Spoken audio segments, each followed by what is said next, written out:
మరణాత జీవాహారమును ఈ ఆధ్యాత్మిక కార్యక్రమమునకు మీకు మా ప్రేమపూర్వక ఆహ్వానము తెలుపుచూ ఉన్నాము. ఈ లెంట్ సీజన్లోని ఈ యొక్క కార్యక్రమములో మిమ్ములను క్రీస్తు యొద్దకు, క్రీస్తుని సిలువ యొద్దకు నడిపించుచున్నాయని మేము నమ్ముచూ ఉన్నాము. యేసుక్రీస్తు ప్రభుని సిలువ ప్రతి విశ్వాసి జీవితములో కేంద్రముగా ఉండాలి.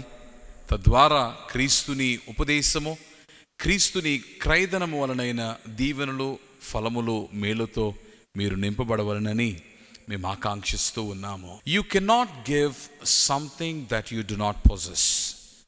నీవు కలిగి ఉండనిది నీవు ఇవ్వలేవు. యేసుక్రీస్తు ప్రభువారి యొక్క మాటల్లో అత్యంత బలమైన మాటలను కొన్నిటిని మనము సువార్తలలో చూస్తూ ఉన్నాం.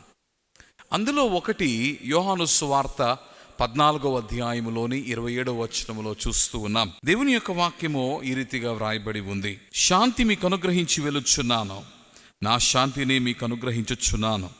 లోకమిచ్చున్నట్లుగా నేను మీకు అనుగ్రహించుట లేదు.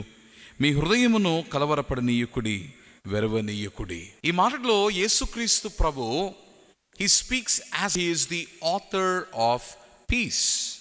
శాంతి ప్రదాతగా అధికారముతో యేసుక్రీస్తు ప్రభు ఈ మాటలను పలుకుచూ ఉన్నారు. యేసుక్రీస్తు ప్రభు వారి యొక్క శిష్యులను మనము చూచినప్పుడు సిలువనెక్కుటకు మునుపు, సిలువనెక్కిన తరువాత, సిలువపై నుండి క్రీస్తు యేసు దింపబడిన తరువాత సైతము వారిలో ఆందోళన నిండినది. ఎంత ఆందోళన అనగా తమను తాము బంధించుకునే అంతటి ఆందోళన వారిలో నిండి ఉన్నది.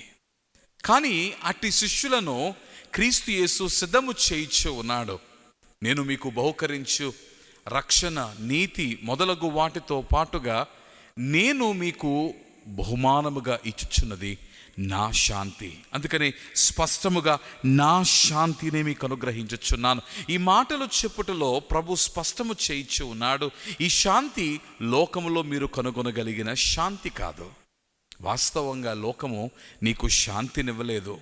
ఒకవేళ లోకము వలనైన శాంతి నీకు కలుగుచున్నదని నీవు భావించినను ఒక్కసారి బేరీజు వేయండి, తూకానికి తీసుకుని రండి. ఆ శాంతి తాత్కాలికమే. కానీ యేసుక్రీస్తు ప్రభు వలనైన శాంతి శాశ్వత కాలము నీ జీవితంలో నిలిచి ఉండగలిగిన శాంతి.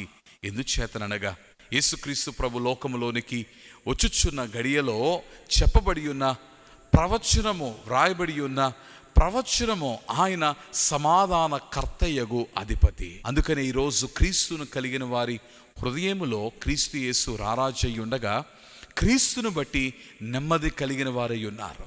లోకములో వారి స్థితిగతులు ఏమై ఉన్ననో, పోరాటములు ఎట్టివై ఉన్ననో, శోధనలు ఎంత బలమై ఉన్ననో, వారి శ్రమలు, వారి వ్యాధులు ఎంత ఆవేదనను వారిలో పుట్టించుచు ఉన్ననో, దేవుడు ఉన్నాడని, రక్షకుడు క్రీస్తు ఉన్నాడని, ఆ క్రీస్తు యేసుని సహాయము వారి సొంతమయ్యున్నది అని ధైర్యము నిండిన వారై క్రీస్తు యేసుని బట్టి శాంతితో జీవిస్తూ ఉన్నారు. లోకము నిన్ను ఆందోళన బాటలో నడిపిస్తుందేమో, ఆ ఆందోళన బాటలో శాంతి ఎక్కడ దొరుకుతుందని నీవు అన్వేషించు ఉన్నావేమో.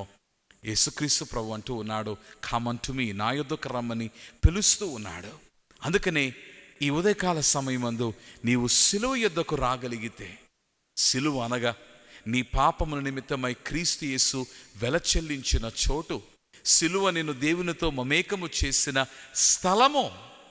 And if you can come to that cross, you'll be united with God and thereby receive his peace. దేవునితో ఏకమొకటి మాత్రమే కాక దేవుని సమాధానాన్ని నీవు పొందుకోగలవు. క్రీస్తు యేసుని శాంతి సిలువ యొద్ద మీదగునుగాక. ఆమేన్. ఈ ఉదయకాల సమయమందు ఈ మాటలు విన్న మాకు నీ శాంతిని నింపుము.